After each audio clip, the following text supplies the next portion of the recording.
Good afternoon, sir. Hello. Good afternoon, everyone. So we are going to proceed with the lecture. Last class हम लोगों ने current electricity के बारे में पढ़ा था और उससे पहले इलेक्ट्रोस्टैटिक्स के बारे में पढ़ा था। एक छोटा सा पॉइंट था जिसमें हम लोग कलर कोडिंग को पढ़ते हैं, तो पहले मैं उसको एक्सप्लेन कर देता हूँ और यस इसके बाद आपका जो क्वेश्चन आपने शेयर किया है उसको डिस्कस कर लेंगे। वो आपने पूछा भी था पहले। कई बार कलर कोडिंग से लेकर के आप से क्वेश्चन पूछे जाते हैं। KVPY में भी इम्पोर्टेंट है, आगे चल करके JEE के लिए भी इम्पोर्टेंट है और काफ़ी थ्योरेटिकल है, इसलिए मैंने ये पिक्चर को यहाँ पे ले आया और इस पिक्चर में हम लोग ये समझ लेंगे कि कैसे अपने को आंसर देना है क्वेश्चन का, जिसमें कलर्स बताए जाएंगे। और एक्चुअली क्या होता है कि जब हम अपने पास रेजिस्टेंस होता है, लास्ट क्लास में हम लोगों ने देखा था रेजिस्टेंस को हम लोग इस तरह से बनाते हैं और अगर इसको किसी बैटरी से कनेक्ट कर दिया जाए और अपने को अमीटर से करंट पता चल जाए और बैटरी की वैल्यू लेट से वोल्टमीटर से पता चल जाती है, तो फिर हम R को कैलकुलेट कर सकते हैं। So this R can be calculated, that means resistance can be calculated in laboratory by using Ohm's law, V is equal to IR. Sir, Yes. sir, can you please rotate the orientation to landscape? Okay. चलेगा, अब आपको दिख रहा है? Yes, sir. Thank you, sir. Okay. So okay, मैं ये part पहले explain कर देता हूँ जो नीचे मैंने लिखा अभी थोड़ी देर पहले। इट वाज लाइक कि अगर V is equal to IR हम लगाते हैं लेबोरेटरी में तो हम किसी सर्किट पे R को पता कर लेते हैं। बट सपोज कर लीजिए उसने आपको रेजिस्टेंस दे दिया अलग से और आपको सर्किट पे अप्लाई करना अलाउड नहीं है, तो हम उसको कैसे आइडेंटिफाई करेंगे कि कितना वैल्यू कैरी करता है? तो उसके लिए एक स्टैंडर्ड है all over the world, we follow that. उसमें हम कलर्स का कोडिफिकेशन करते हैं और कलर्स को देख करके हम बता देते हैं कि उसका वैल्यू कितना जाने वाला है। बहुत सारे पॉइंट्स उससे हम बता सकते हैं उसके कलर को देख करके। तो यहाँ पर कुछ एग्जांपल्स के लिए बनाया गया, जैसे कि एक का फर्स्ट जो फिगर आप देख रहे हो इसमें 4 बैंड्स हैं, 4 कलर के बैंड्स लगे होंगे, जैसे ये येलो है, फिर ये वायलेट है, देन रेड है, देन ये ग्रे है। इसके बाद नेक्स्ट वाला जो आप देख पा रहे हो वो 5 बैंड का केस है जिसमें 5 बैंड्स होते हैं। फिर 6 बैंड का केस है, 6 बैंड होंगे और कुछ केस में आपको 3 बैंड भी दिखा सकते हैं। तो 3 बैंड्स, 4 बैंड्स, 5 बैंड्स, 6 बैंड्स अलग अलग आएंगे। उसके लिए अपने को या तो ये चार्ट पता होना चाहिए जो ये चार्ट नीचे बना हुआ है, या फिर इसकी वैल्यूज को हमको पता होनी चाहिए। एग्जाम में जब पूछेगा तो ये वैल्यूज आपको नहीं देगा, वो चार्ट नहीं देगा, तो अपने को वैल्यूज को मेमोराइज करनी पड़ती है कि कौन से कलर की कितनी वैल्यू जा रही है। आइडिया क्या होता है, पहले आइडिया समझ लेते हैं फिर कलर की वैल्यू समझ लेंगे। अपने को पहले फर्स्ट बैंड को देखना होता है किस कलर का है। उस बैंड के कलर के को देखने के बाद उस बैंड के कलर को देख करके हम उस कलर की वैल्यू को यहाँ से पकड़ते हैं। तो आइडिया होगा कि पहले मैं आपको यहाँ पे आइडिया लिख देता हूँ कैसे कैलकुलेशन करते हैं। कैलकुलेशन ऑफ R, अगर आपके पास 3 बैंड का है और 4 बैंड का है तो फिर आप ये करेंगे। तो पहले हम देखेंगे अपने पास कितने बैंड्स जा रहे हैं और फर्स्ट कलर को डिजिट में कन्वर्ट करेंगे, उसकी डिजिट लिखेंगे। सेकेंड कलर जो होगा उसकी डिजिट को लिखेंगे। सो फर्स्ट कलर का डिजिट, सेकेंड कलर का डिजिट आपको लिखना है। थर्ड कलर का मल्टीप्लायर लिखना है। ये सब क्या है अभी आपको पता चलेगा जब मैं डिस्क्राइब कर दूंगा कि क्या होती है। सो आपको ये पहले समझना कि अगर 3-4 बैंड्स के अगर अपने पास रजिस्टर्स होते हैं तो फर्स्ट कलर का डिजिट आप लिखेंगे, सेकेंड कलर का डिजिट लिखेंगे, थर्ड कलर का मल्टीप्लायर लेंगे और अगर फोर्थ का है तो जो लास्ट वाला होगा वो टॉलरेंस बता रहा होगा। सो ये ऑर्डर रहने वाला है। तो अब अगर इसको ध्यान से देखोगे तो ये फर्स्ट डिजिट के बारे में बता रहा है, ये सेकंड डिजिट के बारे में बता रहा है, लेकिन ऐसा केवल 3 और 4 के लिए रहेगा। 5 और 6 बैंड का केस जब आएगा उस केस में आपको थर्ड डिजिट को भी काउंट करना है, उसको मैं मेंशन कर दे रहा हूँ। 5 बैंड्स और 6 बैंड और एंड 6 बैंड्स। इस केस में आपको फर्स्ट का डिजिट यूज करना है, सेकंड का डिजिट यूज करना है, थर्ड का डिजिट यूज करना है, फिर इसके बाद जो फोर्थ आएगा उसका मल्टीप्लाई यूज करना है, और जो नेक्स्ट आएगा फिफ्थ वो टॉलरेंस होगा,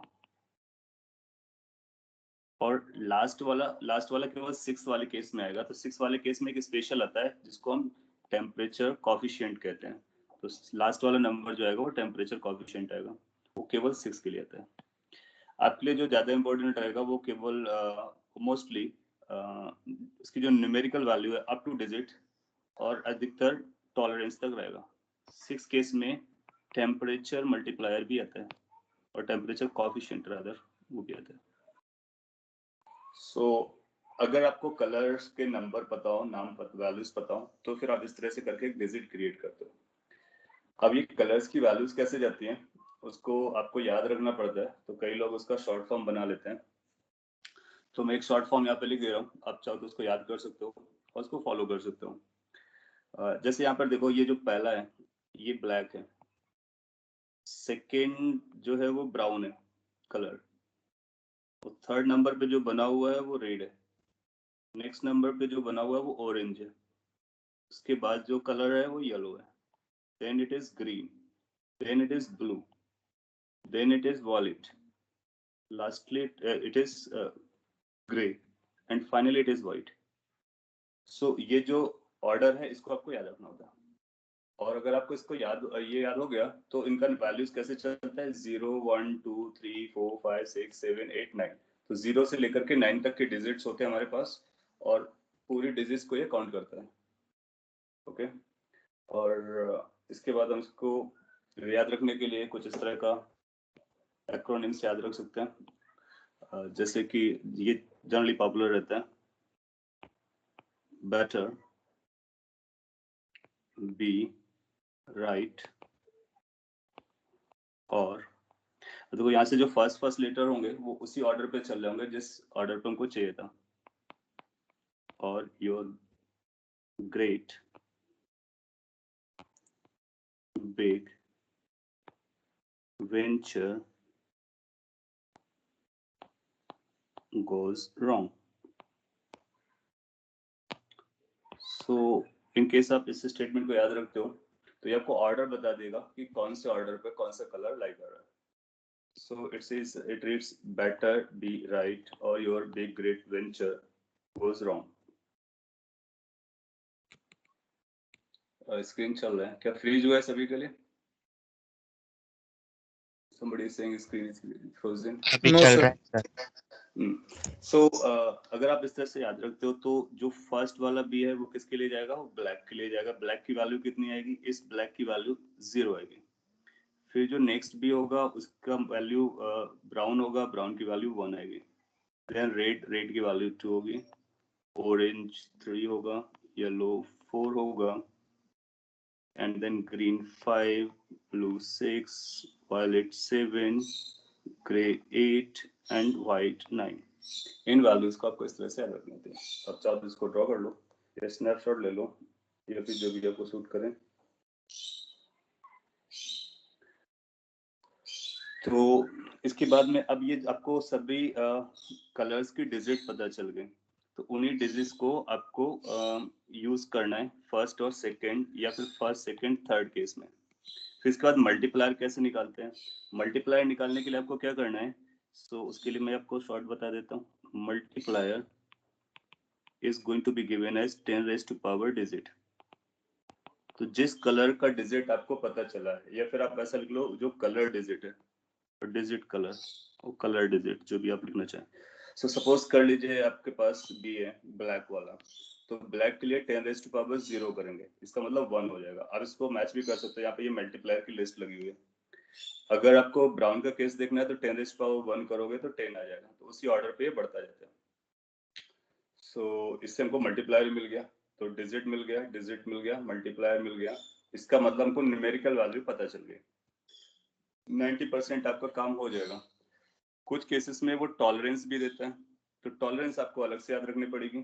टॉलरेंस के लिए ये अलग सेकेंड लास्ट कॉलम बना हुआ है, और दैट सेज कि किस कलर का कितना टॉलरेंस है। तो वो टॉलरेंस आपको याद रखना होगा, जैसे कि ब्राउन कलर का 1% है, और रेड कलर का 2% है, पॉपुलरली यही आते हैं। ग्रीन का 0.5 है। इसके अलावा कुछ और कलर्स होते हैं, उनका मल्टीप्लायर और उनका ये आपको टॉलरेंस याद रखना पड़ेगा, और वो भी काफी पॉपुलर रहते हैं जो इसमें लिस्ट में नहीं है। एक तो गोल्ड कलर हो सकता है,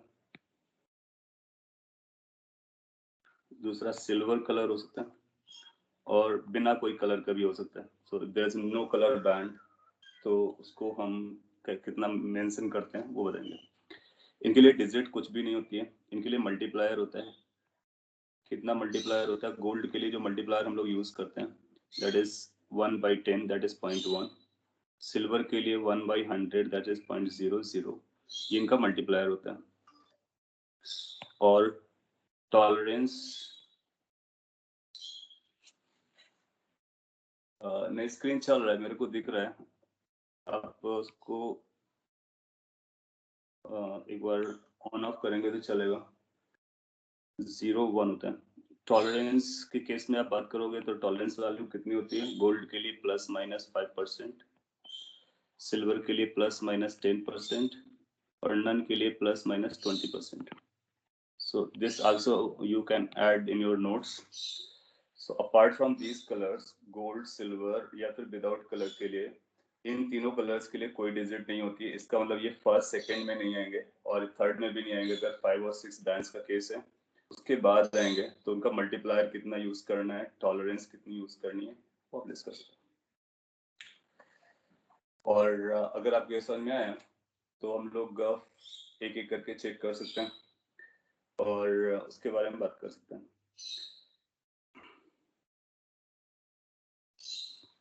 या फिर मैं आपको एग्जांपल भी दे सकता हूँ, उस एग्जांपल से बात कर लोगे।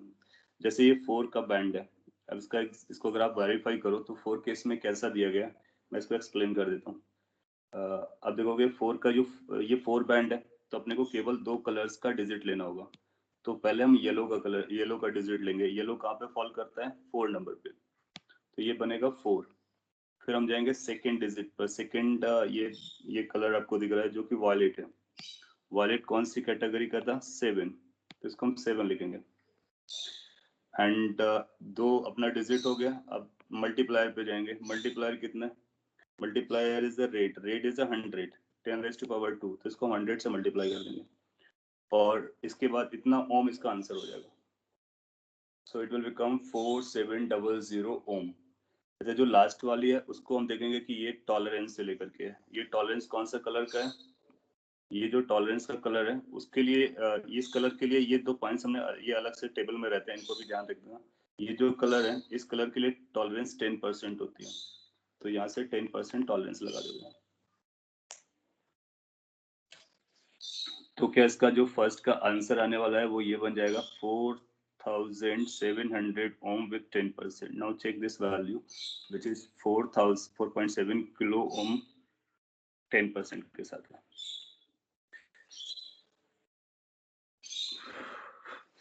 काफी लोगों को दिख रहा है और हमको भी एक सेकंड पीसी पे दिख रहा है, तो जरूर दिख रहा होगा। अगर आपको नहीं दिख रहा सो यू कैन रीस्टार्ट। क्या आप फिफ्थ बैंड वाला केस को जस्टिफाई कर सकते हो? ये आपके लिए एज एग्जांपल हो गया। जो बीच में फिगर बना हुआ है फिफ्थ 5 बैंड का केस, उसके कलर को वॉच कीजिए और इस तरह से जो आपने लिखा है उसके अकॉर्डिंग उनको नंबरिंग दीजिए और चेक कीजिए कि क्या इसका आंसर 68 किलो ओम आप निकाल पा रहे हो। अगर आपको आ रहा है 68 किलो ओम, तो फिर इसका मतलब आप उसकी न्यूमेरिकल वैल्यू निकाल सकते हो, फिर उसका टॉलरेंस देखना है और फिर अपना आंसर हो जाएगा।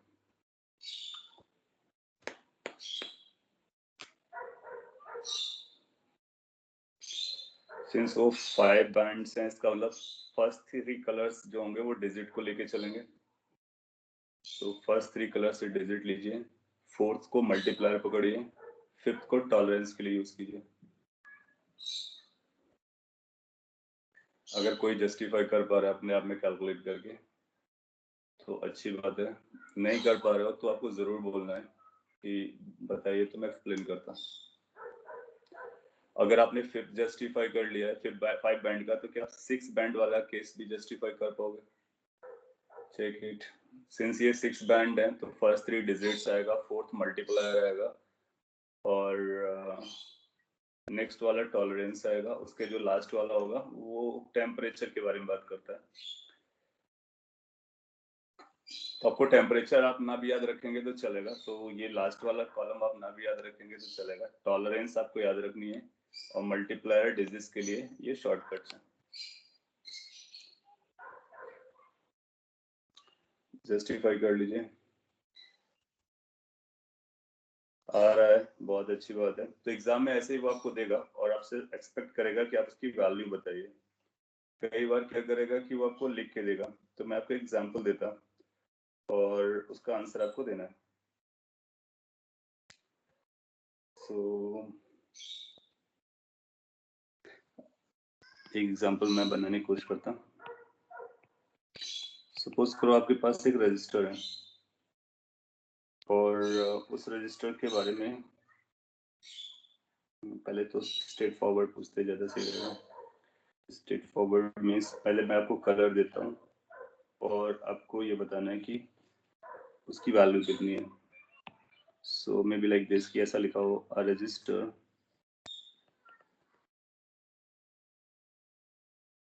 हैज 6 बैंड्स, या तो पिक्चर बना के देगा या लिख के देगा, विद कलर्स इन ऑर्डर। यहाँ पर कलर मैटर, कलर का जो ऑर्डर है वो मैटर करेगा और order generally left to right दिया जाएगा। तो कलर्स हैं ऑर्डर में फ्रॉम लेफ्ट, मैं टू क्लियर कर देता हूँ। कैसा ऑर्डर दिया गया, first is green, then there is a blue, then there is a black, then let's say there's a orange, then there's a violet color and finally brown। ये colour आपको एक रजिस्टर का दिया जाता है एंड आपसे ये पूछा जाता है कि उसकी वैल्यू बताइए, फाइंड इट्स वैल्यू।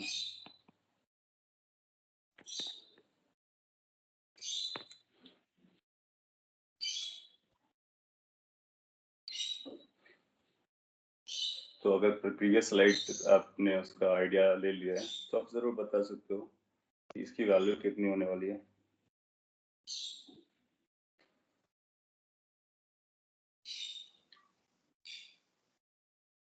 एक 560 किलो ओम आ रहा है, एक 5600 किलो ओम आ रहा है, एक 56 किलो ओम आ रहा है। तो आपने हमको 4 ऑप्शन दे दिए, तो 4 ऑप्शन ये बोल सकते हैं 56 kilo ohm, 560 kilo ohm, 5600 kilo ohm, और भी कुछ बोला जा सकता है, डी नन।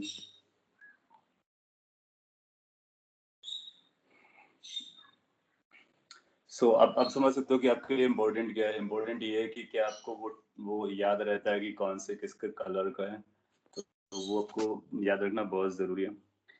एनीवे मैं सॉल्व करता हूँ और आप ध्यान दीजिएगा तो आपने कोई गलती की है।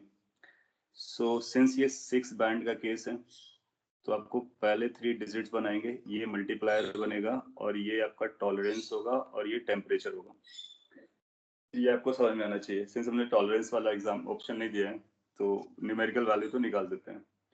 ग्रीन कितना होता है, तो ग्रीन के लिए आप चाहो तो उसको स्लाइड को रिवाइज कर सकते हो या फिर आप इसको याद रख सकते हो, बेटर बी राइट और your great big venture go wrong और सम सॉर्ट ऑफ दिस। अगर आप इसको याद रखते हो तो फिर आपको याद दिलाता रहेगा कि कौन है ये, 0 है, दैट्स 1, दैट्स 2, दैट्स 3। 2-4 बार आप इसको सॉल्व करोगे तो आपको याद आ जाएगा। और 0 से लेकर 9 डिजिट आनी चाहिए। एक बार आपको याद रहता है तो फिर आपको पता चलेगा कि इसकी जो वैल्यूज हमको पकड़नी है, पहले ग्रीन लाना है, ग्रीन में 5 आएगा, गोल्ड सभी का 5 आया। फिर ब्लू आना है, ब्लू ये होता है बिग वेंचर वाला, ये ब्लैक और ब्राउन होते हैं, ख्याल रखने का, तो ये 6 हो जाएगा। फिर ब्लैक, ब्लैक की वैल्यू जो होती है वो सेकंड नंबर पे, ब्लैक जो फर्स्ट होता है, so that is a black. तो स्टार्ट फ्रॉम ब्लैक, ब्लैक के लिए कितना आएगा 0, तो इसके बाद आप मल्टीप्लायर पे आओगे into 10 raised to power orange कितना है 3 these many ohms. So 560 into 10 raised power 3 ohm इतना आप आंसर कर सकते हो, और जिसके बारे में ऐसा बोल सकते हो 560 किलो ओम। तो 560 किलो ओम किस पे दिया गया है, सेकंड वाले पे दिया गया है, सेकंड को मांग करेंगे। अंडरस्टूड। टॉलरेंस की बात करेगा तो फिर आपको टॉलरेंस आपको याद रखना पड़ेगा कि किसका कितना रहता है। टॉलरेंस वायलेट कलर पे जा रहा है, और वायलेट कलर का टॉलरेंस आप प्रीवियस स्लाइड पे देख सकते हो। वायलेट कलर का जो टॉलरेंस है वो 0.1% है, so it's going to be 0.1%। और अगर आपसे टेम्परेचर कोएफिशिएंट बोलता है तो ब्राउन कलर को देख करके टेम्परेचर कोएफिशिएंट भी बता सकते हैं। और ब्राउन कलर का टेम्परेचर कोएफिशिएंट है 100 ppm, सो आप 100 ppm भी ऐड कर सकते हो। मोस्टली आपके लेवल पर वो वैल्यू पूछेगा और टॉलरेंस पूछेगा, तो टॉलरेंस जरूर याद रखिए। टेम्परेचर लीस्ट लाइकली है, बट अगर आप याद रख सकते हो तो बहुत अच्छी बात है। Yes, tolerance will be 0 plus minus 0.1। तो टॉलरेंस के लिए हमेशा हम प्लस माइनस का केस लिखते हैं, ठीक है। आई थिंक ये स्लाइड आपको काफी हेल्प करेगी, इसको आप देख लेना बार बार और प्रॉपरली समझ लेना, आप सॉल्व कर पाओगे।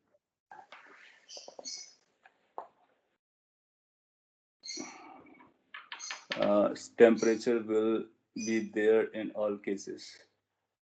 नहीं, वो टेम्परेचर देखो आपको इसमें कुछ केसेस के लिए टेम्परेचर कोएफिशिएंट दिया गया है, तो बाकी जिस कलर के साथ नहीं दिया गया उस कलर के साथ रिक्वायर्ड नहीं होता होगा या उसकी जरूरत नहीं पड़ती है।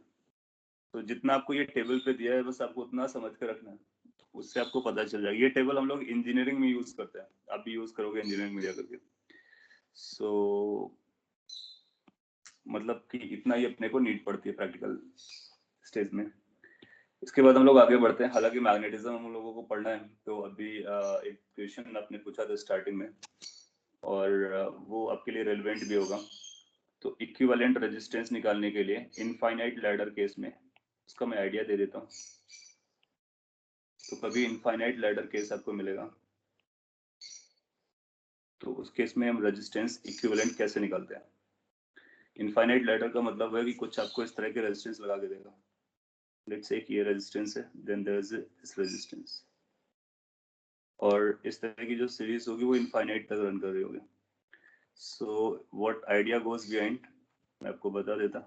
May be like many of you, आप पहले से आप इसको जानते हो, but for those who don't know will help. और ये बोलेगा कि इस तरह से जा रहा है, इनफाइनाइट रेजिस्टेंस को कनेक्ट किया गया, और जनरली वो क्या करेगा कि सभी की वैल्यू आइदर आइडेंटिकल देगा और किसी एक ऑर्डर पे देगा, और आपको जरूरत पड़ सकती है कि इन दो पॉइंट्स के बीच में इक्विवेलेंट निकालिए, ए और बी पॉइंट के बीच में। सो इसको हम इनफाइनाइट लैडर का केस बोलते हैं। लैडर जैसा दिखता है, इनफाइनाइट रन कर रहा होता है। कितना इक्विवेलेंट आएगा एक बार आप सॉल्व कर लेंगे तो आपको इसका आंसर भी पता रह जाएगा, क्योंकि मोस्टली यही केस रहेगा। सो आइडिया क्या है कि जैसे इनफाइनाइट सीरीज होती है ना, इनफाइनाइट सीरीज में से अगर आप एक दो टर्म हटा भी देते हो तो कोई खास फर्क नहीं पड़ता।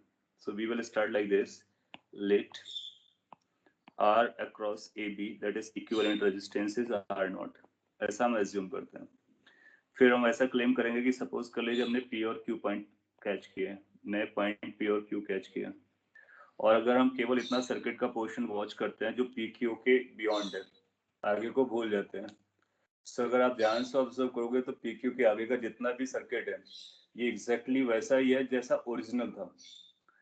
ओरिजिनल में से केवल एक साइकिल को हटा दी गई है, और अपने पास टोटल कितनी साइकिल्स है, इनफाइनाइट। तो इनफाइनाइट में अगर एक साइकिल कम भी हो जाएगी तो कोई फर्क नहीं पड़ता है।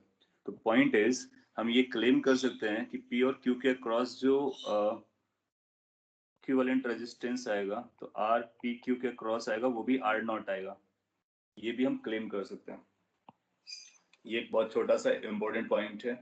सो आपको इसका आर इक्विवेलेंट पता करना है। आपने पहले उसको एज्यूम किया, फिर जो चीज रिपीट हो रही है उसके बाद एक को छोड़ करके आगे गए, और फिर क्लेम किया कि उसके बियॉन्ड भी वही इक्विवेलेंट आएगा, क्योंकि नंबर ऑफ टर्म्स इनफाइनाइट है, और इनफाइनाइट में से एक चला गया तब भी नंबर ऑफ टर्म्स इनफाइनाइट ही रहते हैं। तो दोनों का इक्विवेलेंट बराबर हो जाएगा। अब इसी पॉइंट का आप यूज करेंगे और फायदा उठाएंगे। कैसे इसको यूज कर सकते हैं? आप देखोगे कि आपके पास ए है और ये बी है, इसके क्रॉस ये आर लगा हुआ था और यहाँ पर एक आर लगा हुआ है। इसके बाद ये पी और क्यू पॉइंट तक पहुंच जाता है। ना पी और क्यू के क्रॉस जो इक्विवेलेंट है वो आर नॉट है। इसका मतलब पी और क्यू के लेफ्ट साइड वाला, सॉरी जो राइट साइड वाला है पोर्शन को हटा दें तो उसको केवल एक रेजिस्टेंस से रिप्लेस किया जा सकता है, और वो जो एक रेजिस्टेंस होगा वो इक्विवेलेंट रेजिस्टेंस होगा। इसका मतलब है जो इनफाइनाइट सर्किट था वो फाइनाइट सर्किट के फॉर्म में आ गया। सो पी और क्यू के क्रॉस हमने इक्विवेलेंट को अप्लाई कर दिया है, और ये बात हमारे माइंड पे चल रही है कि इसका टोटल इक्विवेलेंट भी आर नॉट ही आने वाला है।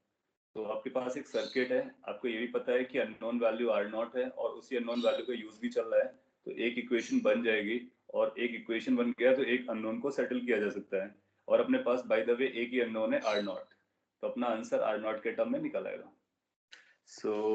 इसके बाद इसको आप सिंप्लीफाई कर लीजिए। जब आप सिंप्लीफाई करेंगे तो आप पाएंगे कि ये पहले दोनों पैरेलल पर आएगा, फिर इसके साथ सीरीज पर आएगा।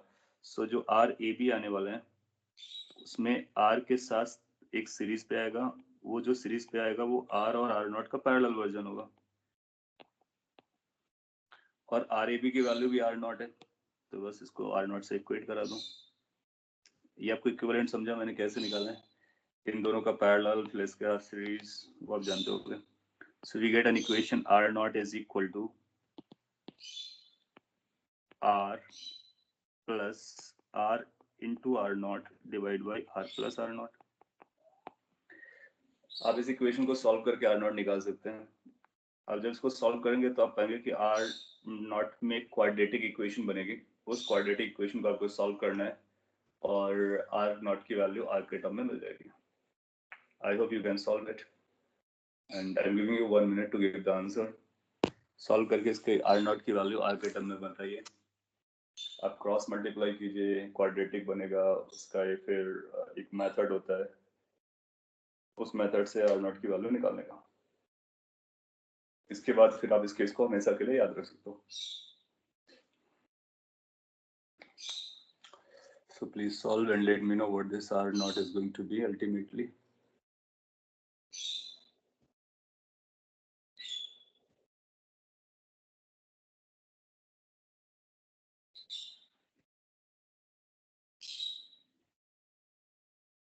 इसके बाद आपने जो पूछा था क्वेश्चन उसका आंसर हो जाएगा।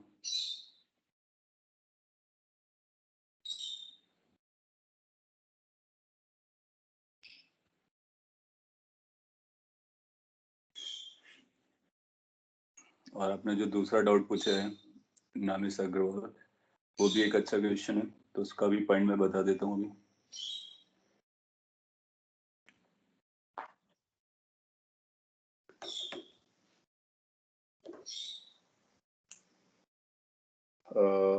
आर तो नहीं आना चाहिए, कुछ रूट वगैरह में आएगा।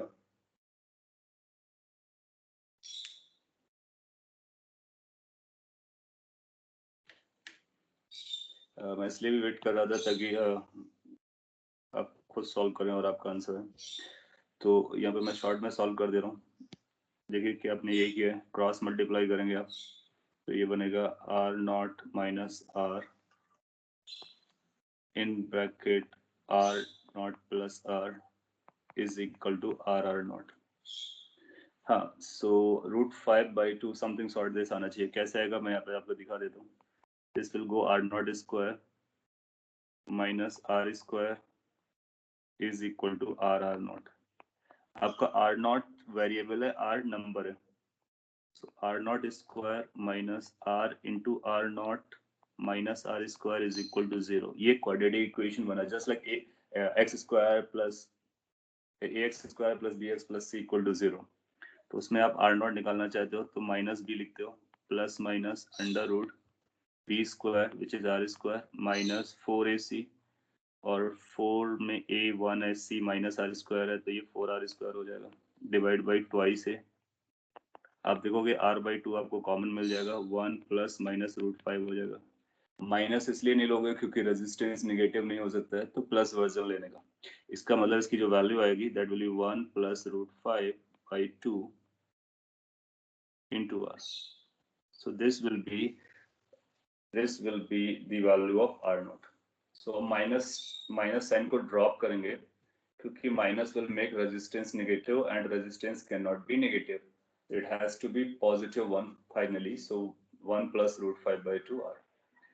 Now अब इसके बाद एक क्वेश्चन जो आपने पूछा था उसका आप आंसर इजीली दे पाओगे और उसके लिए फिर ये जो सीरीज है इसी सीरीज को आपको यूज करना होगा. मैं आपको सामने वो क्वेश्चन रख देता हूँ और आप सॉल्व कर सकते हो. ये वो आपके सामने है भी बाय द वे. उस पर एक बैटरी लगा हुआ है. I need to open it. So कुछ ऐसे एक बैटरी लगा रखा है और फिर यहाँ पर एक बल्ब लगा रखा है. बल्ब बेसिकली अपने लिए रेजिस्टेंस है और इन दो टर्मिनल्स के बाद जो भी लगा हुआ है वो एक इनफाइनाइट सीरीज है और लैडर है. उस इनफाइनाइट लैडर को आप रिप्लेस कर लीजिए एक सिंगल रेजिस्टेंस से और उसकी वैल्यू आ जाएगी R 1 प्लस रूट 5 बाई 2. एक अच्छा क्वेश्चन है और हाँ अभी दिखाता हूँ प्रीवियस स्लाइड भी. उस क्वेश्चन का मैं पहले फिगर बना करके और कंप्लीट कर देता हूँ. और ये 10 वोल्ट की है और ये आपको R दिया गया है. कैपिटल R की वैल्यू आई थिंक पता करना है आपको. स्मॉल r की वैल्यू पता करना है. बाकी आपके पास क्वेश्चन आप पढ़ सकते हो. तो जो मेन पॉइंट है वो पॉइंट मैंने आपको बता दिया. द मेन पॉइंट है कि वो इनफाइनाइट नेटवर्क को आप इस नेटवर्क से रिप्लेस कर सकते हो और सिंपल रेजिस्टेंस से रिप्लेस कर सकते हो. इसके बाद आप इसको सॉल्व करके अपना आंसर मैच करा सकते हो. प्रीवियस स्लाइड आपको दिख रही होगी. This is the previous slide और अगर आपने नहीं नोट किया तो इसको नोट कर लीजिए और फाइनल आर की वैल्यू कितनी आई है वो भी पता चलेगा और ये एज अ रिजल्ट भी आप फ्यूचर के लिए रिजर्व कर सकते हो. ओके इसके बाद आपने एक और दूसरा क्वेश्चन पूछा है. सेकेंड क्वेश्चन के बारे में अगेन एक इम्पोर्टेंट पॉइंट कैरी करता है सेकेंड क्वेश्चन भी. सो मैं इसको ओपन कर रहा हूँ और आपसे पूछता फिर उसके रिलेटेड में जो पॉइंट है वो आपको एक्सप्लेन कर देता हूँ. जिसने भी ये क्वेश्चन पूछा था मैंने कंप्लीट नहीं किया है. कंप्लीट करना आपकी ड्यूटी है. उसके बावजूद भी आपसे नहीं होता तो आपको बताना होगा. सो ये ओपन नहीं हो रहा है. कितना रेजिस्टेंस दिया गया. तो कुछ ऐसा सर्किट था. सर्किट तो मैं बना ही सकता. एक यहाँ पर रेजिस्टेंस दिया होगा. एक यहाँ पर रेजिस्टेंस था. There was another resistance, another resistance और मे बी another resistance. कुछ इस तरह से अरेंजमेंट दिया गया था और उसके पास कुछ न्यूमेरिकल वैल्यूज दी गई थी. प्रोबेबली ये 3 था, ये 6 था, ये 6 था, ये 12 था. वैल्यूज जो भी है वो आप एक बार चेक कर लीजिए because it's not opening in this as of now. So और यहाँ पर भी कुछ लगा होगा. तो इसको सॉल्व आप कैसे करेंगे उसके लिए मैं आपको कॉन्सेप्ट बता देता है directly. Sir, yes do you want the values? yes if you can give the values that will be better. Central resistor was 3 ohms. The left one was 5 ohms and the right one was 3 ohms. और बाकी जो मैंने बनाया वो proper था. Yes sir. Okay so suppose कर लीजिए ये क्वेश्चन आपसे आता है और ऐसा आपसे पूछ सकता है कि बोलता है कि ए और बी के क्रॉस कितना इक्विवेलेंट रेजिस्टेंस है बताइए. तो क्या आप में से कोई बता सकता है how much the value is going to be equivalent resistance.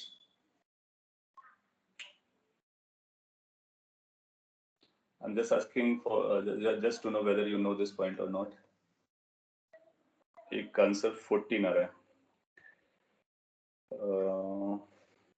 Okay, need to check. 14 आ रहा है.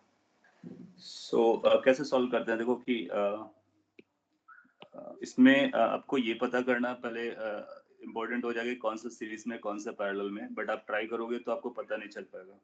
तो एक रूल होता है. वो रूल मैं इसी में बता देता हूँ. लेट्स से इस वाले रेजिस्टेंस को हम R1 बोलते हैं. इस वाले रेजिस्टेंस को R2 बोलते हैं. इस वाले रेजिस्टेंस का नाम R3 बोलते हैं. इस रेजिस्टेंस का नाम R4 बोलते हैं और जो बीच में लगा है वो R5 बोलेंगे. तो ये R1 R2 R3 R4 को आपको याद रखना होगा.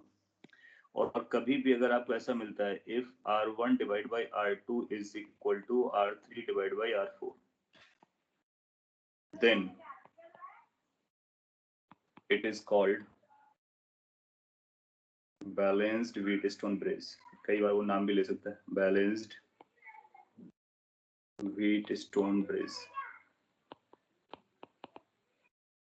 इसका मतलब होता है कि जो R5 है उससे कोई करंट नहीं जाता है, so no use of R5. This implies no current in R5. इसको ड्रॉ कर लीजिए, 1 2 3 4 मैंने जिसको बोला है आप उसी पर ध्यान दीजिए. और R5 से कोई करंट नहीं जाएगा. जब कभी R5 से कोई करंट नहीं जाएगा इसका मतलब क्या हो जाएगा? इसका मतलब बहुत सिंपल है, R5 से कोई करंट नहीं जा रहा, R5 को आप हटा देंगे. सो आपके पास सिंपल सर्किट ये बनेगा. इसके बाद आपको सॉल्व करना बहुत आसान हो जाएगा. और अगर आपने ये किया है और उसके बाद आपका आंसर आया परफेक्ट है, कुछ और किया है तो फिर आपको अकॉर्डिंगली चेंज करना चाहिए. So this will become the circuit. क्या इसके बाद आप सॉल्व कर सकते हो? Of course, series parallel then series then done. और इसको हम बैलेंस्ड व्हीटस्टोन ब्रेस का कॉन्सेप्ट कहते हैं.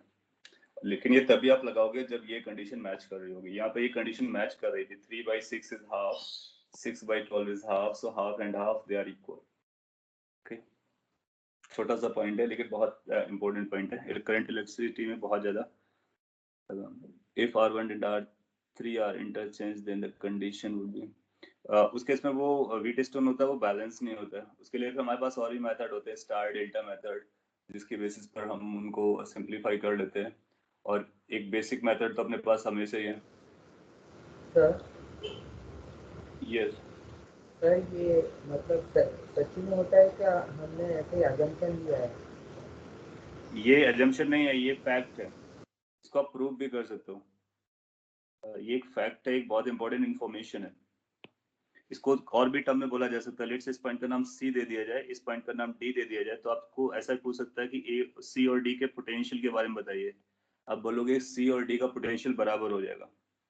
सिंस C और D का पोटेंशियल बराबर हो गया है, इसका मतलब है जो R5 है उसके अक्रॉस पोटेंशियल डिफरेंस 0 हो गया, तो करंट को भी 0 होना पड़ेगा.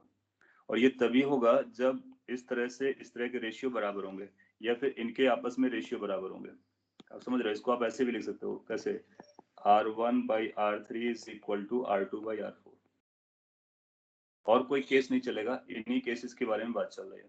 दैट मीन्स इनका रेशियो आपस में बराबर होना चाहिए या फिर इनका रेशियो आपस में बराबर होना चाहिए. लेकिन जो आपने पूछा R1 और R3 को इंटरचेंज कर देंगे, यानी यहाँ पर 6 आ जाएगा, यहाँ पर 3 आ जाएगा, तो फिर ये नहीं लगेगा. Then it will not be valid. It is valid only for this condition. और जिस तरह से R1 R2 मैंने बताया, अगर आप उस तरह से फॉलो करते हो, if it is not Wheatstone bridge then what to do. उसके कैलकुलेट करने के लिए और भी मेथड है. और आपको एक जनरल मेथड तो मैंने आपको बताया. क्या कीजिए, इसको एक बैटरी से लगाइए, V बैटरी बोलिए, करंट ले जाइए, सिंप्लीफाई कीजिए, V = IR प्रूफ कर दीजिए. तो I के साथ जितना भी होगा वो रेजिस्टेंस होता है. वो भी एक अच्छा मेथड होता है, लेकिन थोड़ा सा लेंथी होता है. उसके लिए कोई शॉर्टकट नहीं है.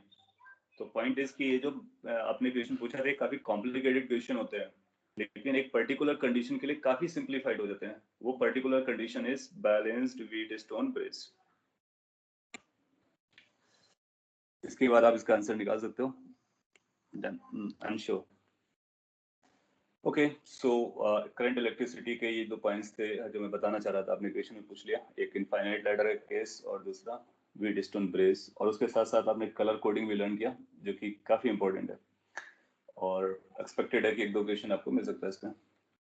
अब हम लोग मैग्नेटिज्म पे जा सकते हैं. अगर आपके पास कोई और डाउट ना हो तो, अगर हो तो आप पूछ सकते हो. Magnetism will include magnetic effect of current,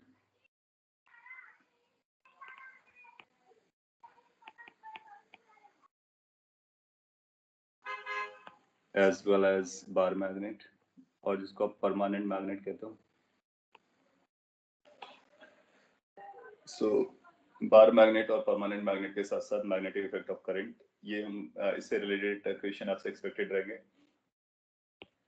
again, अगर आप डिटेल में, आपके पास टाइम है और आप टाइम अफोर्ड कर सकते हो, तो आई वुड सजेस्ट कि जो वीडियोस आपको अवेलेबल है यूट्यूब पर, सो उस वीडियोस को एक बार वॉच कर सकते हो, उसमें मैंने डिटेल में बताया हुआ है और काफ़ी हद तक आपको समझ में आ जाएगा, और अदरवाइज क्लास में तो मैं आपको डिटेल में बताने वाला हूँ।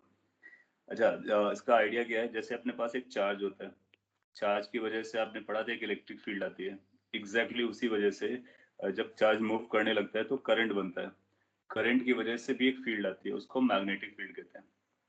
इलेक्ट्रिक फील्ड को हम ई से रिप्रेजेंट करते हैं और मैग्नेटिक फील्ड को बी से रिप्रेजेंट करते हैं। So just like electric field, there is also another field called magnetic field.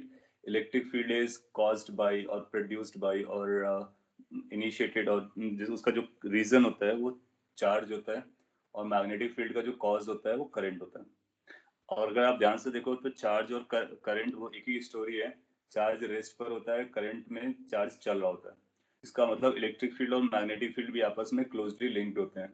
इसी को मिलाकर के आगे एक कॉन्सेप्ट आता है जिसको बोलते हैं इलेक्ट्रोमैग्नेटिक फील्ड।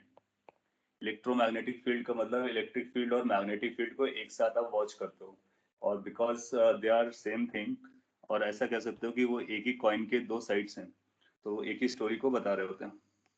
सो अभी हम सेपरेटली पढ़ते हैं, इलेक्ट्रिक फील्ड को सेपरेटली पढ़ा था, अब आप सेपरेटली पढ़ोगे मैग्नेटिक फील्ड को। जिस तरह से इलेक्ट्रिक फील्ड के लिए कूलॉम्स लॉ लगा था, मैग्नेटिक फील्ड के लिए एक लॉ होता है, उसका मैं नाम ले लेता हूँ, हो सकता है कि वो इस तरह से नाम ले ले, दैट्स कॉल्ड बायो-सावर्ट लॉ। और क्या होता है उसका एक्सप्रेशन मैं दे देता हूँ, एप्लीकेशंस के लिए मैं डायरेक्ट फॉर्मूला बता दूंगा। इसका कहने का मतलब हुआ है कि इनकेस अगर अपने पास कोई करंट कैरिंग एलिमेंट है, करंट कैरिंग एलिमेंट लेट से यहाँ से करंट जाता है, सो इस करंट कैरिंग एलिमेंट अगर इसमें हम कोई छोटा सा पोर्शन चूज करते हैं, लेट से इतना छोटा सा पोर्शन चूज किया, तो उसको वेक्टर वाइज यूज करेंगे, वेक्टर की डायरेक्शन किधर बनाएंगे, करंट की डायरेक्शन में, और इसकी लेंथ को डीएल लिखेंगे। जनरली लेंथ जो होता है वो स्केलर क्वांटिटी होता है, इसको हम उसको वेक्टर बना के यूज करेंगे। तो मैग्नीट्यूड हम लेंथ का यूज करेंगे और डायरेक्शन करंट का यूज करेंगे, तो इसको बोलेंगे करंट एलिमेंट। तो DL is differential current element, और इस करंट एलिमेंट की वजह से सपोज कर लीजिए किसी पी पॉइंट पर आपको फील्ड निकालनी है, जैसे कि हम चार्ज से किसी पॉइंट पर फील्ड निकालते थे, इसी तरह से करंट की वजह से भी निकालने की कोशिश कर रहे हैं। तो आपको जो छोटा सा एलिमेंट आपने चूज किया, उस छोटे से एलिमेंट को उस पी पॉइंट से ज्वाइन कराना होगा, और इस वेक्टर को आर वेक्टर बोलेंगे। So what is r vector? R vector is a position vector of any point at which we are interested in finding out magnetic field because of a small current element. So ये dl vector को current element vector बोल सकते हो। ये basically वैसा ही concept है, अगर आपको याद करो, जिस तरह से एक dm मास लिया करते थे या dx लेंथ यूज किया करते थे, फिर उसको इंटीग्रेट करते हैं, तो यहाँ पर टोटल लेंथ एक साथ ना लेकर के पहले एक छोटा सा लेंथ लेते हैं, उस लेंथ को डायरेक्शन देते हैं, तो उसको करंट एलिमेंट बोलेंगे। उसकी वजह से किसी पॉइंट पर मैग्नेटिक फील्ड निकालेंगे, वो जो मैग्नेटिक फील्ड आएगी उसको डीबी बोलेंगे, और फिर टोटल डीबी को इंटीग्रेट करेंगे, तो इस डीबी को इंटीग्रेट करेंगे तो टोटल फील्ड आ जाएगी। और बायो-सावर्ट ने क्या किया था, उन्होंने इस डीबी का एक्सप्रेशन बता दिया था। So how this dB is given as per the Biot Savart, it is like mu not upon 4 pi I the current that flows there in bracket dl cross r cap upon r square। सो इसका भी जो expression है वो Coulomb से कुछ हद तक match करता है, मे नॉट बी कंप्लीटली, फिर अभी आप समझेंगे कैसे मैच करता है। So this is the expression of Biot-Savart law. तो ऐसा हो सकता है कि वो आपको चार एक्सप्रेशन दे, बोलेगी कौन सा बायो-सावर्ट लॉ है बताइए। सो इसमें जो भी टर्म इन्वॉल्व है उनके बारे में जान लेते हैं। डीवी इज छोटा सा मैग्नेटिक फील्ड बिकॉज ऑफ इस छोटे से एलिमेंट की वजह से, और म्यू नॉट को हम परमिएबिलिटी ऑफ फ्री स्पेस कहते हैं। म्यू नॉट इज कॉल्ड, जैसे वहां पर एप्सिलॉन नॉट आया था, इसको बोलते हैं परमिएबिलिटी ऑफ फ्री स्पेस, और you can call it the vacuum. इसका मतलब ये भी मीडियम पर डिपेंड करता है, जब कोई फ्री स्पेस का वर्ड आता है इसका मतलब है कि मीडियम पर उसकी अलग वैल्यू हो सकती है। सो इसकी न्यूमेरिकल वैल्यू कितनी होती है वो आपको याद रखना है। म्यू नॉट की जो वैल्यू होती है वो 4 पाई इंटू 10⁻⁻⁷ होती है इन प्रॉपर ऐसा यूनिट में। ऐसा यूनिट हम यहाँ से बता सकते हैं, मैग्नेटिक फील्ड का यूनिट जो होता है वो टेस्ला होता है। सो और तो फिर म्यू नॉट एंड 4 पाई की वैल्यू अगर आप देखोगे तो 10⁻⁻⁷ हो जाएगी। आई करंट है, करंट आपको बताया जाएगा एम्पियर्स के टर्म में, डीएल वो वेक्टर है जो आपने चूज किया है, आर पोजीशन वेक्टर है। इन सारे टर्म्स को आप जानते हो, वेक्टर्स को जानते हो, और इन सबको अगर आप एक साथ यूज करोगे, यस तो स्क्रीन फ्रीज हो गई है। Okay, yeah, it's not working. So मैं चला, अभी आया। सो यस, तो ये जो म्यू नॉट की वैल्यू है वो आप याद रख सकते हो, मैंने लास्ट में लिखी हुई है 4.2 × 10⁻⁷, और इसको परमिबिलिटी ऑफ फ्री स्पेस कहते हैं, और बाकी टर्म्स जो है वो मैंने एक्सप्लेन कर दिए हैं। लैगिंग अ बिट, सो मैं रीशेयर करता हूँ।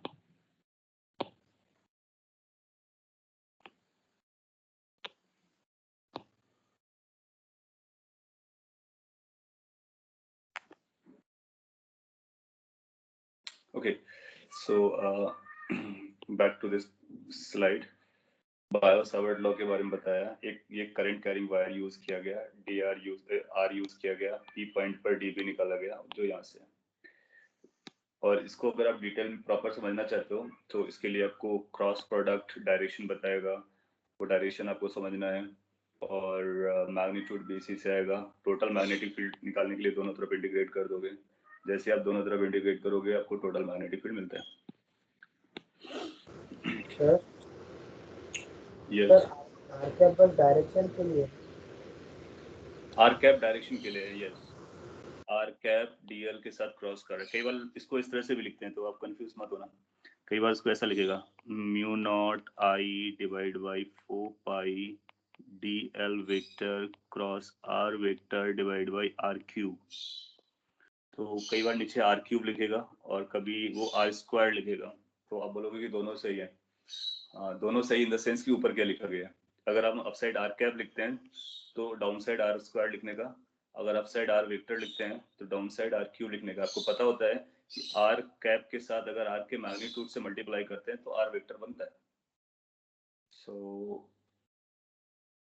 इसके बाद उसको बैलेंस करना आपको आता है। सो ओके, ना इसके एप्लीकेशंस को प्रोबेबली आपने 10th में पढ़ा होगा, तो कुछ फॉर्मूलाज मैं आपको बता दे रहा हूँ, बस आपको याद रखना है, और अगर आएगा तो उन्हीं में से कोई ना कोई पूछेगा।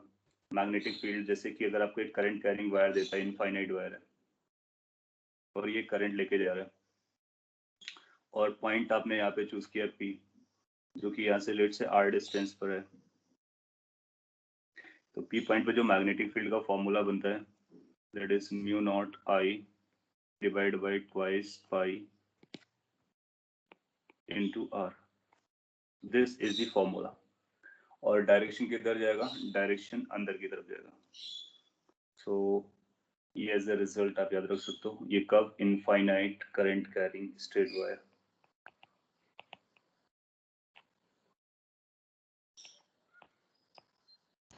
Sir, can you show how to find the direction once more?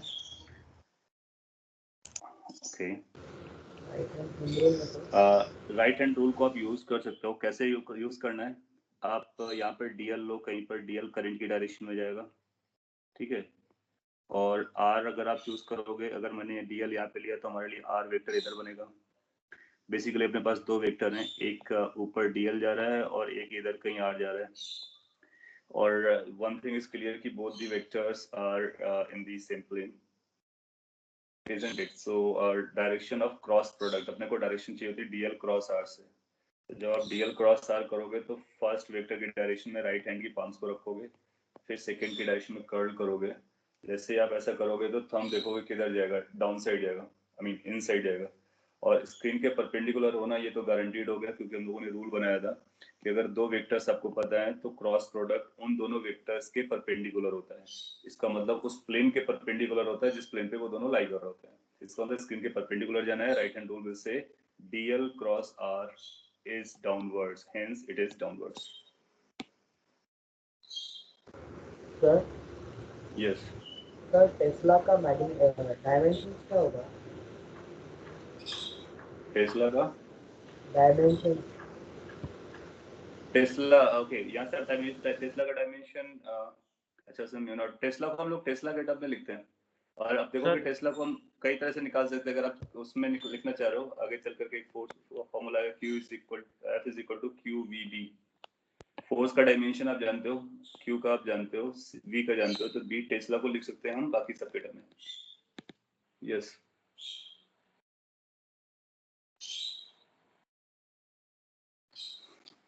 कोई पूछ रहा था। एनीवे आगे बढ़ते हैं। सपोज कर लीजिए आपने एक दूसरा पॉइंट यहाँ पे चूज किया A पॉइंट। तो जो A पॉइंट मैंने इस साइड चूज किया है, इस साइड मैग्नेटिक फील्ड की डायरेक्शन किधर जाएगी? अप साइड जाएगी या डाउन साइड जाएगी? अप डाउन का मतलब अप और डाउन स्क्रीन से। Out of the space. तो इस केस में आपका R जो होगा वो इस डायरेक्शन चला जाएगा। तो अब DL क्रॉस R करोगे तो इधर आ जाएगी, तो आउट ऑफ द प्लेन आएगी।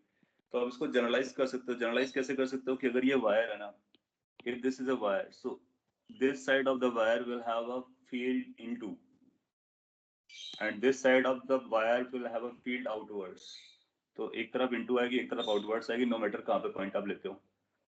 So प्लेन पे निकालना काफी आसान होता है। और अगर आप फील्ड लाइंस के टर्म में देखोगे ना, आगे चल करके फील्ड लाइंस भी आपने पढ़ना है, तो फील्ड लाइंस भी इसकी होती हैं। जैसे electric field line, I don't know हम लोगों ने बात की है नहीं की, तो यहाँ से अंदर जाएगी और यहाँ से बाहर आती हुई नजर आती है, सर्कुलर फॉर्म में होती है। सो दिस इज इनसाइड वाला पोर्शन, दैट मीन्स जहाँ से इन कर रही होती है वो इनटू होती है, जहाँ से आउट हो रही है वो आउट होती है। तो सर्कुलर मैग्नेटिक फील्ड लाइंस होती हैं। तो इनफाइनाइट वायर की जो मैग्नेटिक फील्ड लाइंस हैं वो सर्कुलर होती हैं। और अदरवाइज आप राइट हैंड रूल से भी उसको याद रख सकते हो। तो ये आपके लिए इम्पोर्टेंट है। दूसरा जनरली इसके बारे में पूछेगा, करंट कैरिंग रिंग की वजह से, let's say current carrying loop है और इसके सेंटर पे आपको बताना है कि कितना मैग्नेटिक फील्ड होगा।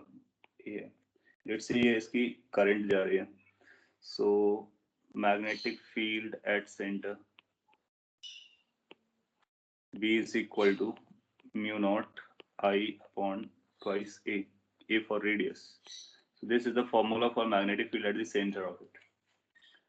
और कोई बता सकता है कि उसके सेंटर पर जो फील्ड की डायरेक्शन होगी वो किधर जाएगी? अगेन आप एक DL लो, एक R लो, क्रॉस प्रोडक्ट करो। सर इनसाइड, अंदर इनसाइड। हाँ, और वो right hand Into rule the होता है field. बेसिकली। और राइट हैंड रूल को आप उससे भी लिंक कर सकते हो। जितने भी रूल है सब राइट हैंड रूल होते हैं। तो जब कभी आपका क्लॉकवाइज होता है तो इनटू होता है, एंटी क्लॉकवाइज करंट जाएगी तो आउटवर्ड होगी। उस सेंस पे भी देख सकते हो, ऐसा बना सकते हो। तो ये मैग्नेटिक फील्ड हो गया। फिर किसी एक पोर्शन का लेना है तो कई बार क्या करता है, वो एक पोर्शन बनाएगा, बोलेगा उस पोर्शन पे कितना, उस पोर्शन की वजह से कितना जा रहा है। सो अगर और भी फॉर्मूला आपको देखने हैं तो फिर आप वीडियोस वॉच कर सकते हो if you are interested. So suppose कर लीजिए कि इतना पोर्शन उसने दिया, सेक्टर ऑफ अ रिंग और समथिंग लाइक, ये थीटा एंगल का है और इस पॉइंट पे हमको चाहिए O पॉइंट पर करंट इस तरह से जा रही है I, और रेडियस लेट से A है। तो अगर आप इसका निकाल पाओगे तो फिर सभी का निकाल सकते हो। इसकी जो मैग्नेटिक फील्ड आएगी O पॉइंट पर, तो आप लिखोगे टोटल की वजह से आती है mu not I upon twice A, और थीटा से कितना आएगा, theta divide by twice pi. So equal proportion में रहेगा। ट्वाइस पाई होता है तो कंप्लीट बनाता है, तो थीटा पे कितना बनाएगा। सो इसको आप इस फॉर्म में भी याद रख सकते हो, mu not upon 4 pi A into I into theta. Theta को रेडियन में रखोगे आपको आंसर मिल जाएगा। और डायरेक्शन किधर होगी, अगेन ये किस सेंस में जा रहे हैं, क्लॉकवाइज, तो इंटू चली जाएगी। अगर आपको ये समझ में आ गया तो मैं आपसे एक दो क्वेश्चन इस पे पूछ लेता हूँ इसी पे बेस्ड, और आप उसका आंसर कर सकते हो। ये आप जानते हो कि अगर एक से ज्यादा करंट कैरिंग वायर्स हैं तो सभी की मैग्नेटिक फील्ड को वेक्टोरियली ऐड करते हैं, वेक्टोरियली ऐड करेंगे। सो अगर कभी आपको ऐसा बोलता है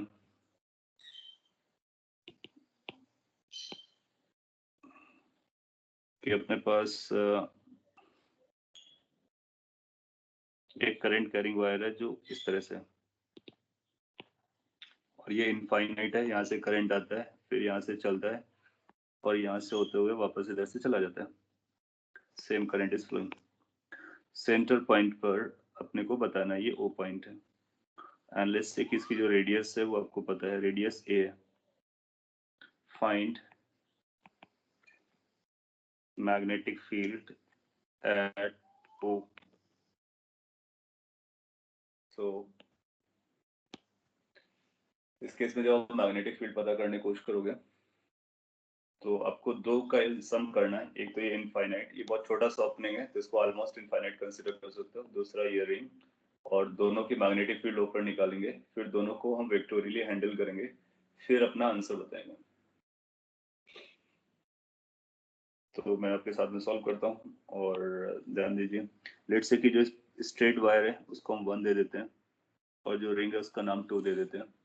सो हम लोग ये बोलेंगे कि जो टोटल मैग्नेटिक फील्ड आएगी it is going to be B1 plus B2। ठीक है, सो B1 को निकालना होगा O पॉइंट पर, B2 को भी निकालना होगा O पॉइंट पर, और दोनों के फॉर्मूलाज आप जानते हो। B1 का मैग्नीट्यूड कितना रहता है, अभी हम लोगों ने बात की इनफाइनाइट वायर की पर्टिकुलर डिस्टेंस पर। तो इनफाइनाइट वायर में रहता है mu not I divide by twice pi into perpendicular distance from the wire. इसकी जो परपेंडिकुलर डिस्टेंस होगी वो रेडियस के बराबर ही जाएगी, सो इसलिए वो A के बराबर हो जाएगा। किस डायरेक्शन में होगा, ये वायर पे करंट जा रहा है और इस साइड आपको देखना है, तो आप राइट हैंड रूल से अदरवाइज से देखोगे तो जो B1 होगा वो आउटवर्ड आएगा। कैन यू जस्टिफाई कि B1 की वैल्यू आउटवर्ड आएगी?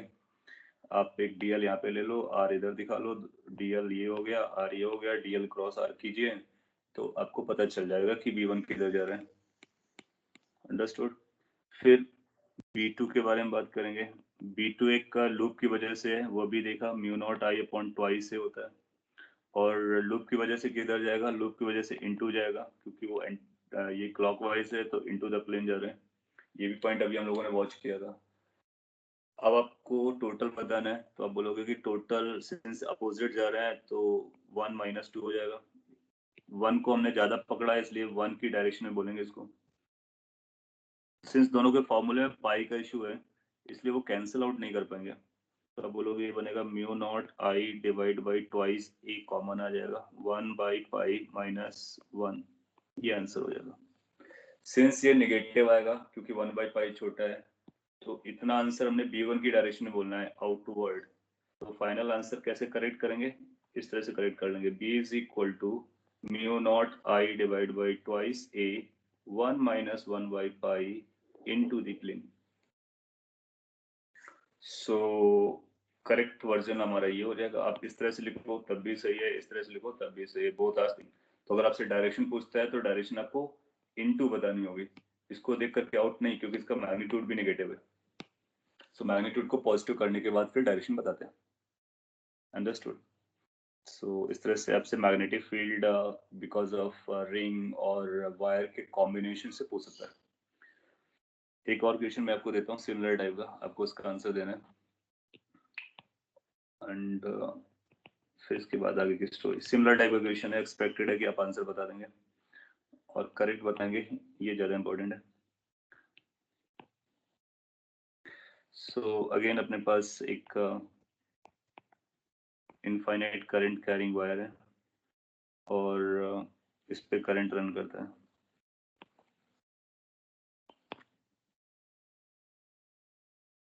और ये रेडियस A दी गई है और आपको सेंटर पॉइंट यानी O पॉइंट पर मैग्नेटिक फील्ड पूछा गया है। It says find magnetic field at point O।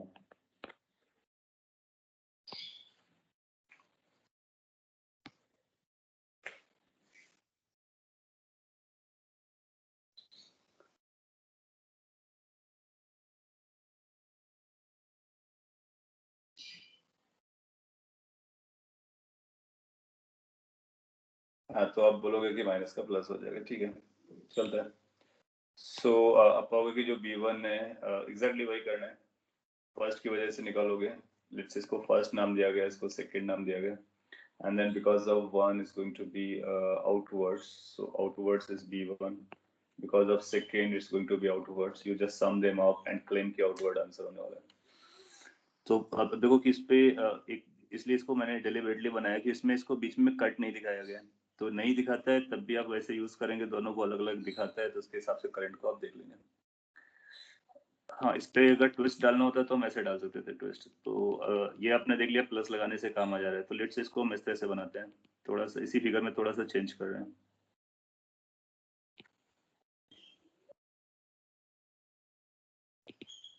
और लेट्स से कि ऐसा बनाया जा रहा है।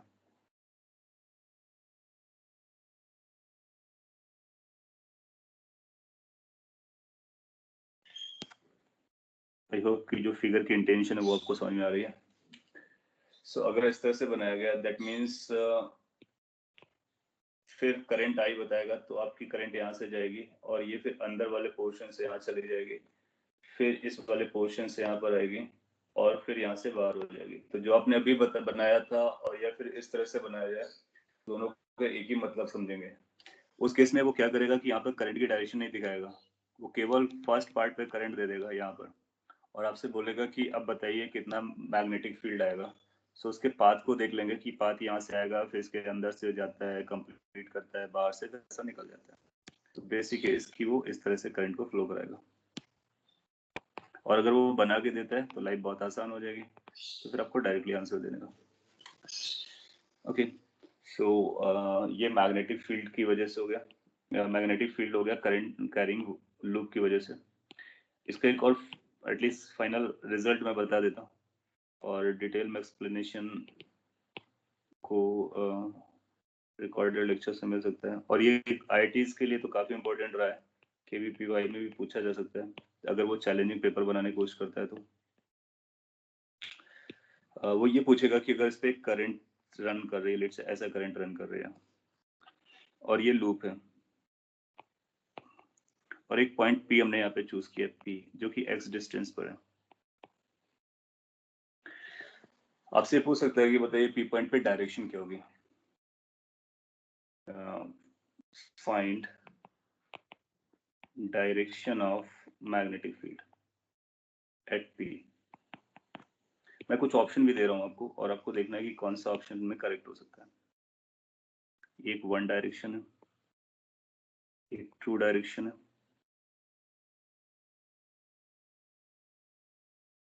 ये थ्री डायरेक्शन है, एक फोर डायरेक्शन है। सो इस तरह से चार ऑप्शन देगा और आपको बताना होगा कि कौन सी डायरेक्शन बन सकती है।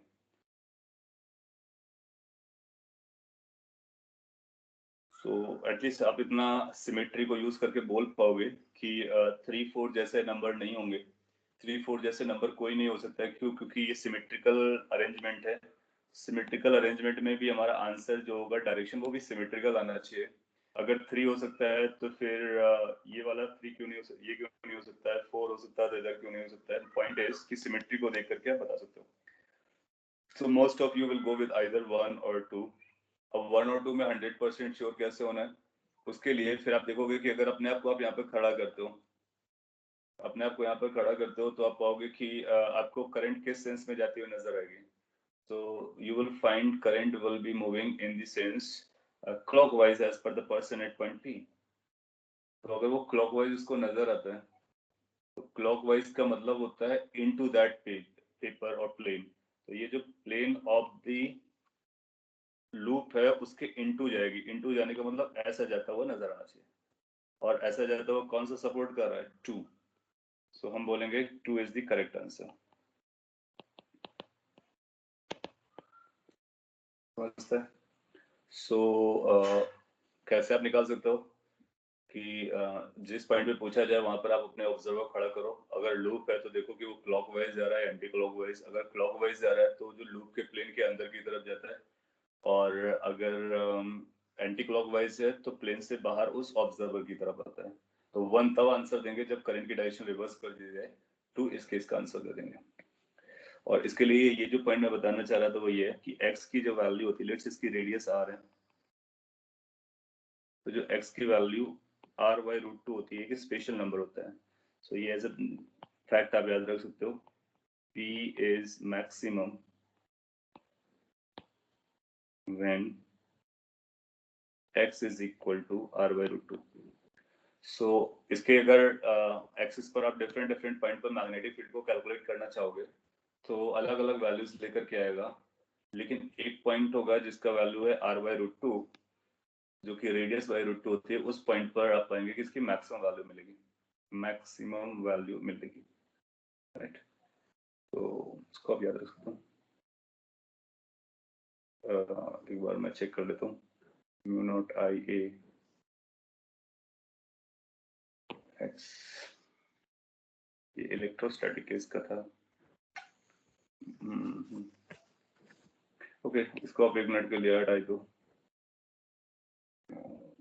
और इसका फॉर्मूला ड्राइव भी हम लोग कर सकते हैं। इसका डेरिवेशन आपको दिया गया होगा उसमें, और डायरेक्शन तक ही रहने देते हैं, तो आपसे पूछेगा नहीं। उसका कैलकुलेशन मैंने किया है रिकॉर्डेड लेक्चर में, आप देख सकते हो।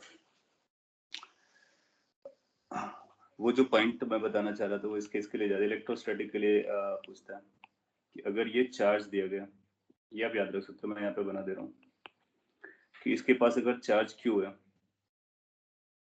तो इसके किस पॉइंट पर मैक्सिमम होता है, वो फॉर्मूला यहाँ पर के लिए सूटेबल है, ये R है। So E is max at x is equal to r/√2। उसका फॉर्मूला डिफरेंट होता है मैग्नेटिक फील्ड का, तो मैग्नेटिक फील्ड के बारे में ऐसा नहीं क्लेम कर रहा है, और इलेक्ट्रिक फील्ड के बारे में आप जरूर ऐसा क्लेम कर सकते हो। और इसका फील्ड का ये प्लॉट भी काफी इंपॉर्टेंट रहता है। इसका प्लॉट अगर आपसे कोई पूछता है तो ऐसे देख सकते हो। दैट मीन्स मैक्सिमम होगा r/√2 पर, और उसके बाद फिर ये मिनिमम होते हुए 0 चला जाएगा। सो इसको आप नोट कर लीजिए। और ये इलेक्ट्रिक फील्ड का जो पॉइंट था वो दिमाग में पहले मिस हो गया था, तभी मैं बता दिया। सो टाइम हो गया है आज के लिए, फिर हम लोग इतना रखते हैं। क्या क्या लर्न किया मैं एक बार क्विकली रिवाइज करा देता हूँ। So we started from this colour coding, एक इम्पोर्टेंट पॉइंट था, और इसका नोट जरूर बना लीजिए क्योंकि एक क्वेश्चन आने की प्रोबेबिलिटी रहती है, जेई में भी और अदर एग्जाम्स में भी, और केवीपीवाई में तो खासकर हो सकता है। और इसका कैसे सॉल्व किया गया, फिर ये इनफाइनाइट लैडर का जो आपने एक रिजल्ट निकाला, ये भी फैक्ट की तरह आप याद रख सकते हो। एंड देन ये बैलेंस्ड व्हीट स्टोन ब्रिज का केस एक्सट्रीमली इंपॉर्टेंट है सभी कॉम्पिटिटिव एग्जाम्स के लिए। एंड देन मैग्नेटिज्म का ये बायो-सावर्ट लॉ का basic version, at least you remember the expression and the value of permeability of free space. फिर इनफाइनाइट की वजह से कितना आ रहा है, जैसे बहुत सारे फॉर्मूले होते हैं, फाइनाइट की वजह से भी होता है और पार्ट्स ऑफ लूप्स की वजह से भी होता है। ये पार्ट ऑफ लूप की वजह से और ये कंप्लीट लूप की वजह से था। फिर कुछ एग्जांपल्स पिक किए, और इसके बाद में ये एक्सिस पर भी बताया लूप का, और ये इलेक्ट्रोस्टैटिक का ईमैक्स का केस भी बता दिया आपको, ठीक है। सो आज के लिए हम लोग इतना रखेंगे। नेक्स्ट क्लास में आपको बार मैग्नेट और इससे रिलेटेड कुछ और क्वेश्चंस करा देंगे। फिर इसके बाद में next chapter we will cover then heat and thermodynamics, क्योंकि उसके नंबर ऑफ क्वेश्चंस ज्यादा आते हैं। एंड देन वेव और मॉडर्न फिजिक्स को एक साथ कर लेंगे, electromagnetic wave and modern physics. आपका ग्रेविटेशन कवर हो जाएगा, फ्लूइड्स के लिए भी एक लेक्चर रखना पड़ेगा। So we will be covering it, not an issue. Sir yes sir मैंने देखा है कि ऑप्टिक्स के हर बार 2 क्वेश्चन तो आते ही है। हाँ, optics is a major part. Optics में केवल रिफ्लेक्शन और रिफ्रैक्शन है, सही आइडेंटिफाई किया आपने। उसमें रिफ्लेक्शन और रिफ्रैक्शन है, बाकी ज्यादा पोर्शन नहीं है। सो रिफ्लेक्शन और रिफ्रैक्शन काफी आपने 9th-10th में पढ़ा होगा पर्टिकुलरली, और फिर भी मैं उसको एक लेक्चर तो कंप्लीट देने वाला, जरूरत पड़ती है तो 2 लेक्चर दे देंगे हम लोग, उसको प्रैक्टिस करा देंगे। Sir yes sir Tuesdays and like voice cut गया आपका, क्या बोलना? Tuesday sir 2 days when there is no classes, so that time we are going to have the KBPY lectures. या So like the next one is going to be on. This is going to be on Wednesday. Okay, We sir. have a lecture on Monday and Tuesday, right? Wednesday is off, so 2 days. This week we have conducted on Wednesday, and now this is a Saturday, right? So next week we also will follow the same thing, Wednesday and Saturday, when physics lecture is not there. Okay, sir. Okay. Okay. So that's all for the day. कुछ और आपको अगर पूछना हो तो आप पूछ सकते हो, otherwise done.